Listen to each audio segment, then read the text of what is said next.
खुदा बाप, खुदा बेटे, खुदा पाक रूल कुदस, दिल और दिल की ताक गहराइयों से तेरा शुक्र अदा करते हैं। इन सारी मिन्नजात को तेरे हजूर इस ईमान से उठाते हैं खुदावन कि तूने आसमान से इन सारे मिन्नजातों को सुन लिया। खुदावन तेरा शुक्र अदा करते हैं, सारे ब्लास्फेमी लॉ को तूने अपने लहू की कुदरत से भस्म कर दिया। खुदावन तूने अपने बेटे बेटियों को आज़ादी बख्शी। खुदावन क्योंकि जिस जगह तेरा नाम लिया जाता है खुदावन, वहाँ जिंदगी आ जाती है, वहाँ शिफा आ जाती है, वहाँ आज़ादी आ जाती है।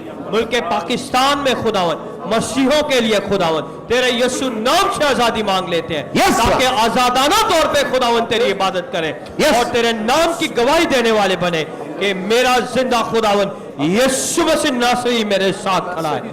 खुदा बाप तेरा शुक्र अदा करते हैं कि तूने अपने प्यारी बेटी गुरप्रीत की मामा को आज सारे गुर्दों की पथरी से कामिल तौर पर शिफा दी, और जो बेटी खुदावन गुर्दों की तकलीफ में मुब्तला है तो अपने यीशु नाम को जलाल दे खुदावन और गुर्दों की सारी बीमारियों को दूर कर। फैजान के लिए तेरा शुक्र अदा करते हैं, उसके दिल दिमाग ज़हन का जिम्मा ले और सारी डिस्टर्ब रूह को अपने लहू की कुदरत से जला दे।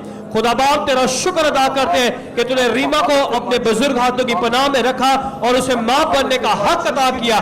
इन सारे आयामों को तेरे पाक खून में कवर करते हैं ताकि यीशु के नाम को जलाल मिले, और सारी मिन्नजातों को तेरे हुजूर इस ईमान से उठाते हैं कि तू अपने नाम को जलाल दे। यीशु मसीह नासरी के नाम से मांगते हैं, आमीन आमीन आमीन।